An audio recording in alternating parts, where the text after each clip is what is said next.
What if the line between legend and history was so thin that even official records couldn't separate them? What if something so disturbing happened that an entire town decided to turn it into a fairy tale just to live with the truth? Imagine walking through a medieval German town. Cobblestone streets. Half-timber houses leaning toward each other like conspirators sharing secrets. Church bells echo through narrow alleyways. Children play in the square. Parents watch from doorways. It is an ordinary day in 1284. And then it happens. 130 children start walking. Not running. Walking. Their faces blank. Their eyes fixed on something ahead. They move in formation, like soldiers, like pilgrims, like something possessed. They follow a man in clothes so colorful, he looks like he stepped out of a fever dream. Red and yellow and green and blue. Patchwork. Pied. He plays a silver pipe. The notes drift through the air like smoke. The parents scream. They run after their children. They grab at little arms, little hands, little shoulders. But the children do not respond. They do not turn around. They do not recognize their own mothers. They walk through the east gate, down the road called Bungalow Sintstrasse, toward the hills, toward something waiting in the distance. And then they are gone. This is not fiction. This is not mythology. This is not a campfire story told to scare children into obedience. This happened on June 26, 1284, in the town of Hamelin, Germany. It is recorded in church windows, in medieval chronicles, in Latin manuscripts, in inscriptions carved into stone walls that still stand today, over 700 years later. What nobody knows is why. What happened to those children? Where did they go? Who was the man in the colorful clothes? And why did an entire city respond to this event by creating memorials, by changing how they counted time, by banning music on a specific street forever? The story, probably involves rats, plague, a magic flute, broken promises, and supernatural revenge. But those elements were added later, much later. The original story is darker, stranger, and completely unexplained. Hamelin is a real city. Let me tell you about it. It sits in Lower Saxony, in northern Germany, about 40 miles southwest of Hanover. The Weser River runs through it like a vein carrying blood. Today, it has around 57,000 people. Half-timber houses painted in cream and brown and rust. Narrow streets that twist and turn like a labyrinth. Churches with spires that pierce the sky. In the summer, tourists come to see the Pied Piper attractions. The statue. The museum. The outdoor plays where actors in medieval costumes reenact the legend. But there is something strange about this city. Something that goes beyond tourist attractions. Something that lives in the bones of the place. There is a street where no one can play music. Not a single note. Not a drum. Not a dance. Not even humming. This street is called Bungalow Sintstrasse. The street without drums. It has been called this since 1284. For 741 years, this rule has been observed. Not by law, technically, but by tradition so strong it might as well be law. Newlyweds get married. They parade through the town in celebration. Musicians play. People dance. But when a procession reaches Bungalow Sintstrasse, the music stops. The instruments lower. The crowd goes silent. They walk through in silence. And only when they reach the other side does the celebration resume. Why? Because this is where the children were last seen. This is the street they walked down on June 26, 1284, following a man in colorful clothes. This is where parents stood screaming as their sons and daughters marched past them like strangers. This is the last place those 130 children touched before vanishing from history. The story you probably know talks about a plague of rats. Let me tell you how it goes. Medieval Hamelin is suffering from a terrible rat infestation. Rats in the grain stores. Rats in the beds. Rats in the streets. The town is desperate. Then one day, a mysterious man appears. He wears a coat of many colors. Pied, they call it. But he claims to be a rat catcher. He says he can solve their problem. For a price. The mayor agrees. 1,000 guilders. A fortune. The piper plays his magic flute. The rats come streaming out of every building, every cellar, every crack in the walls. They follow the music. The piper leads them to the Weser River. They jump in. They drown. The town is saved. But when the piper comes to collect his payment, the mayor refuses. He offers 50 guilders instead, or nothing. He accuses the piper of bringing the rats in the first place. An extortion scheme. The piper leaves, furious, humiliated, vowing revenge. On June 26th, the day of Saints John and Paul, the piper returns. But this time he wears different clothes. Green like a hunter, red like blood. He plays a different tune on his pipe. And this time, it is not rats that follow him. It is children. 130 of them. Boys and girls. They walk out of their houses. They leave their toys. They abandon their parents. They follow the music. Through the streets. Through the east gate. To a mountain. To a cave. The mountain opens. The children walk inside. The mountain closes. And they are never seen again. Except for 3. Depending on which version you hear, 3 children were left behind. One was deaf and could not hear the music. One was blind and could not see where the others were going. One was lame and could not keep up. They survived to tell the story. That is the fairy tale. The fable about keeping promises. About paying your debts. About what happens when you cheat the wrong person. But here is the thing. That story, the one with the rats, did not appear until 1559, 275 years after the event. A chronicler named von Zimmern added the rats to the legend. Before that, there were no rats. Just children. Just disappearance. Just silence. The earliest record of this event is not a story. It is a memorial. In 1300, just 16 years after the disappearance, the Church of Hamelin commissioned a stained glass window.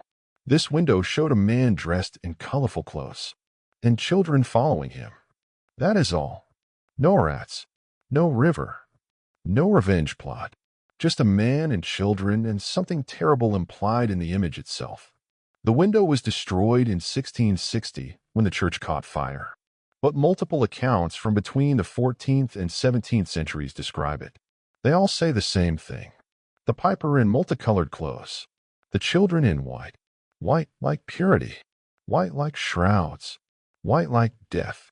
In 1384, exactly 100 years after the disappearance, the city chronicles recorded one sentence. It is 100 years since our children left. Not died. Not were taken. Left. As if they had a choice. As if they walked away willingly. As if they chose something the adults could not see or understand. If this kind of mystery fascinates you, if you like stories where the truth is scarier than fiction, stay here. This channel is made for those who do not accept easy answers. For those who want to know what really happened when official history decides to stay silent. Because what we are about to explore is not just a legend. It is a documented historical event with no explanation. And the deeper you dig, the stranger it gets. Let us go to the facts, to the documents, to the evidence that transforms this from urban legend into historical mystery. The oldest surviving written record is the Lüneburg manuscript.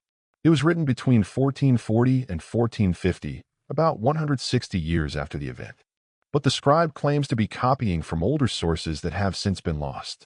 Here is what it says, translated from medieval Latin.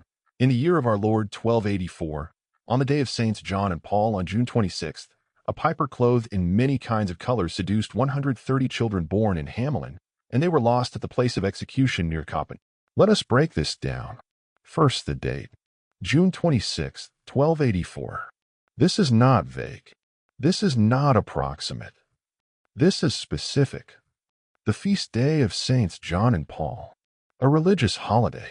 A day when people would have been in church. A day when children would have been left unsupervised. Second, the number. 130 children. Not many children. Not some children. 130. That is a specific count. That means someone was keeping track. That means this was documented at the time. Third, the word seduced. In medieval Latin, seducere means to lead away or to lead astray. but it also carries connotations of deception, of temptation, of being drawn towards something against your better judgment. The children were not forced. They were seduced. They went willingly. That makes it worse, somehow. Fourth, the place of execution near the Coppin Hills. Calvary, the place of skulls, the place where Christ was crucified. Why would a medieval scribe use this language? Why compare the children's destination to the site of the crucifixion unless something terrible happened there? This manuscript is not alone. There are other records, other inscriptions, other evidence. On a house called the Rattenfänger House, the Ratcatcher's House, built in 1602, there is an inscription in golden letters. It has been there for over 400 years. It says, in the year 1284, on the day of John and Paul, the 26th of June, 130 children born in Hamelin were led out of the town by a piper clothed in many colors and were lost at Calvary near Coppin. The word here is not seduced. It is led, but the destination is the same. Calvary, the place of execution, the place of death. There is another inscription on a building called the Wedding House, constructed between 1610 and 1617. It repeats the same information. Same date, same number, same destination. Why would a city inscribe the same event on multiple buildings? Why would they repeat it over and over? Because they did not want it to be forgotten. Because it was the defining moment in their history. Because everything that came after was measured against that day. And here is something even stranger. After 1284, Hamelin began dating all of its official documents differently. Instead of using the standard Anno Domini, the year of our Lord, they used Anno Purorum Hameli Egresorum, the year the children of Hamelin left. Legal documents, marriage records, property deeds, all dated from the year the children left. In the 10th year since our children departed. In the 20th year since the loss of our children. In the 50th year since they went away. This continued for generations, as if that day had broken time itself, as if there was a before and an after that could never be bridged. Imagine that. Imagine living in a city where every contract you sign, every record you keep, every document you file, is dated from the day your children disappeared. Imagine the collective trauma that would create. Imagine the psychological weight of marking every single day as another day since they left. And then there is Bungalow Sintras, the street without drums. According to every account, this is the last street the children were seen on before they left the city through the east gate. And since that day, for over 700 years, no music has been played there. No singing, no dancing, no instruments, not even on wedding days, not even during festivals, not even when tourists beg to break the rule for a photograph. The city respects this silence as if it were sacred. I need you to understand what this means. This is not a quaint tradition. This is not a tourist gimmick. This is a community maintaining a ritual of mourning for 741 years. That does not happen unless the wound runs deep. That does not happen unless the trauma was real and overwhelming and never healed. Now, let us talk about the stained glass window. The one that was created in 1300. Multiple sources from the 14th, 15th, 16th, and 17th centuries describe this window. They all describe it the same way. A piper in multicolored clothes. Children in white. No rats. No river. No revenge story. Just a man and children and an unspoken tragedy. A man named Johann Weyer, a Dutch physician and demonologist, wrote in 1577 that he had personally seen the window. He said the story was also recorded in the town's annals, in the church's sacred books, and in the city archives. He said the older magistrates used to date their documents as in the year of Christ and in that of the going out of the children. The window was destroyed in 1660 when the church burned. But by then, the image had been copied and described so many times that we know exactly what it looked like. A modern reconstruction exists today in Hamelin. You can go see it. The piper in his patchwork coat, the children in their white robes, their faces blank, their feet moving forward. Here is what we know with absolute certainty. Something happened on June 26, 1284. 130 children disappeared from Hamelin. The city created memorials within 16 years. The city changed how it counted time. The city banned music on a specific street. The city carved the event into stone walls. The city told the story over and over and over, as if repetition could somehow make sense of it. This is not the behavior of a city that lost some young people to economic migration. This is not the behavior of a place that experienced the normal tragedy. This is the behavior of a community that suffered something so profound, so inexplicable, so traumatic that it broke their understanding of the world. But what happened to the children? Where did they go? And who was the man in the colorful clothes? Now we get to the part where the story gets darker. Because when you have a mystery without an answer, theories begin to emerge. And some of them are deeply disturbing. Let us start with the most famous theory, the Black Death. Some historians believe the Pied Piper was a personification of death itself. In medieval art, death was often portrayed as a musician, a figure in colorful patchwork clothing, a jester, a fool, someone who plays while the world burns. The danse macabre, the dance of death, was a common motif. Death plays the music, and everyone must dance. According to this theory, the children of Hamelin did not disappear. They died from plague, from disease, from the bubonic plague that would ravage Europe. The piper is death. The rats, added to the story later, are symbols of pestilence. The children following the music is a metaphor for the inevitability of death. It is a neat theory. It fits the medieval mindset. It explains the memorials and the mourning. But there is a massive problem. The Black Death did not reach Europe until 1348, 64 years after the children of Hamelin disappeared. Yes, there were other diseases, other plagues, but there is no record of any outbreak in Hamelin in 1284. No mention of illness, no mass graves, no documentation of death. And if it were a plague, why only children? Why not adults? Why not elderly? Why not infants? Plague does not discriminate by age. It kills indiscriminately. Yet every record specifies children. 130 children. Nothing about adults dying. Nothing about families wiped out. Just children leaving. So if it was not plague, what was it? The second theory is colder. More calculating. More human. Forced migration. In the 13th century, Germany was overpopulated. Food was scarce. Land was expensive. Families were large. There were too many mouths to feed. At the same time, far to the east, in places like Transylvania, Prussia, Pomerania, and Silesia, there was empty land. Fertile land. Land that needed settlers. Nobles from Eastern Europe sent recruiters into German towns. These recruiters were called locators. Their job was to gather people, especially young people, and convince them to migrate east, to colonize new territories, to build new villages. And here is the interesting part. These locators wore distinctive clothing, bright colors, multiple colors, patchwork coats that made them stand out in a crowd. They played instruments to attract attention. Flutes, pipes, horns. They would march through towns making noise, gathering a following, selling a dream of land and prosperity and freedom. Does this sound familiar? A linguist named Jürgen Udolph did something remarkable. He took all the family surnames that existed in Hamelin in 1284. He compiled a list. Then he started searching for those same surnames in other parts of Europe. What he found was astonishing.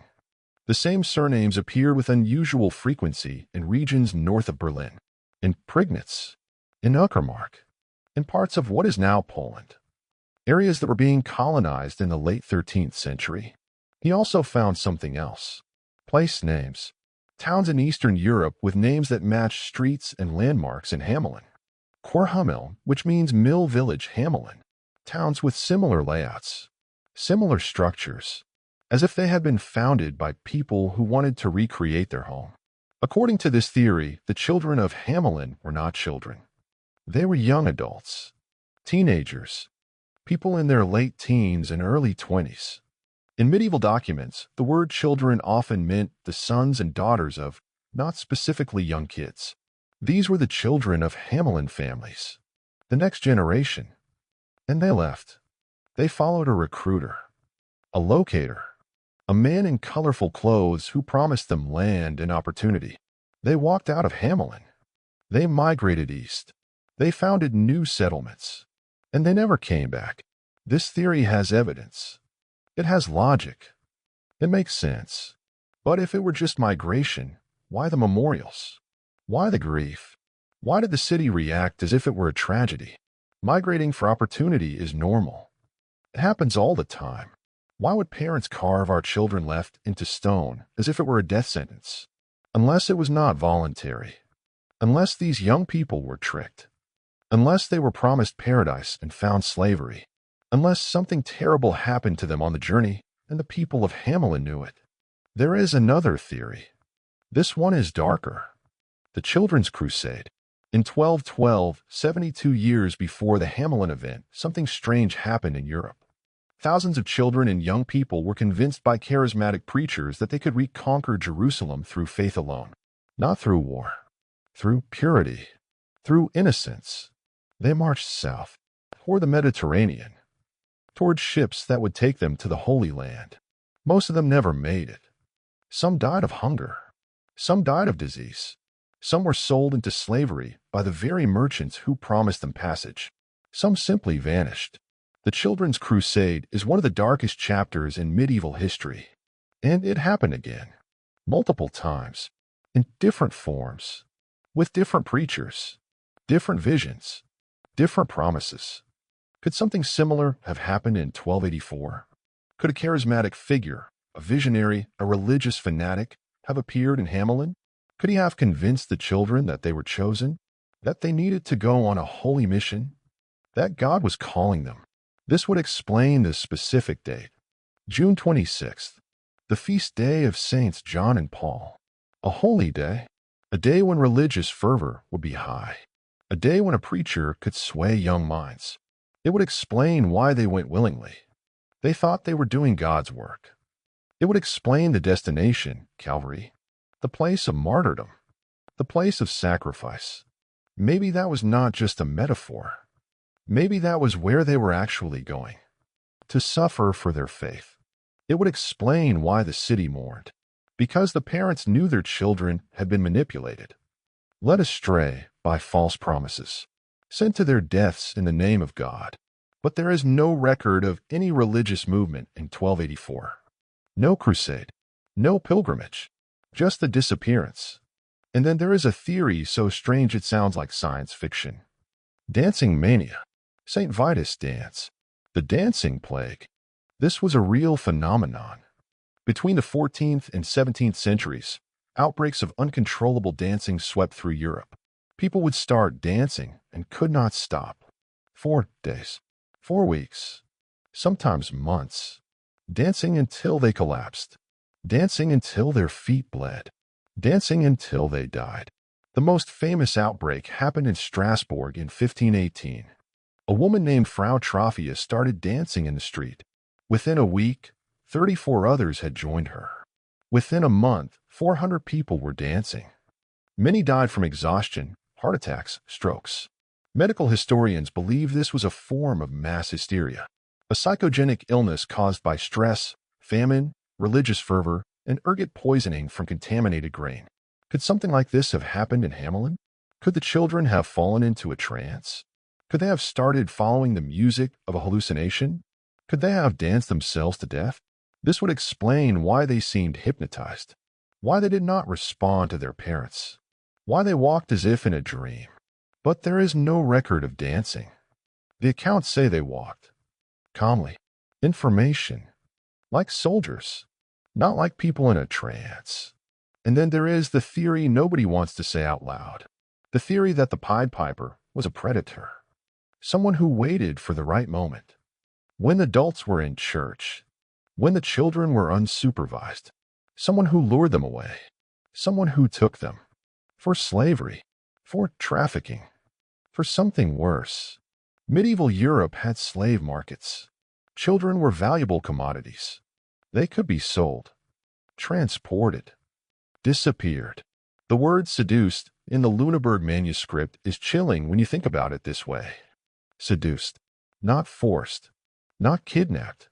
Seduced, as if the children were groomed, as if they were manipulated into trusting this person. And the destination, Calvary, the place of execution. Maybe that was literal. Maybe that was where the children were killed. A researcher at the Hamelin Museum named Whipgrimer asked a disturbing question in an interview. Could something have happened that officials were covering up? Something so traumatic that it was transmitted orally for generations in the city's collective memory, but was never fully recorded. What if the truth was so horrible that the city could not write it down? What if the only way to live with it was to turn it into a fairy tale? To add rats and magic and revenge and make it a story instead of a memory? What if the Pied Piper was not a metaphor? What if he was a real person who did something so monstrous that the city spent centuries trying to bury it under legend? If this story sends chills down your spine, if you want to know more about mysteries that defy explanation, leave a like. Mysteries like this need to be remembered. They need to be investigated.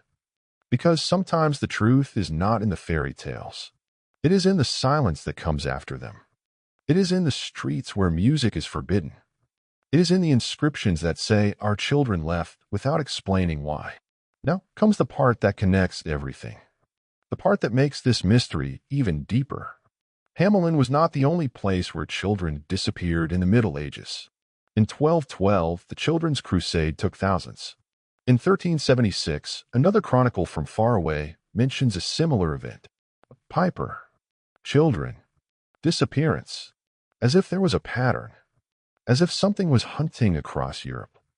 And here is the detail that few people notice. The rats were not in the original story. Think about that. The most famous part of the Pied Piper legend, the thing everyone remembers, was added 275 years after the event. In 1559, a chronicler named von Zimmern was the first to mention rats. Before him, nothing. No rats. No plague. No vermin. Just children and a piper and a terrible mystery. Why add the rats? Perhaps because by 1559, Europe had experienced the Black Death. Rats had become symbols of disease, of pestilence, of death. Perhaps the story needed a villain that made sense. Something people could understand. Rats are easier to talk about than the real horror. Rats give the story a reason, a logic, a neat narrative arc.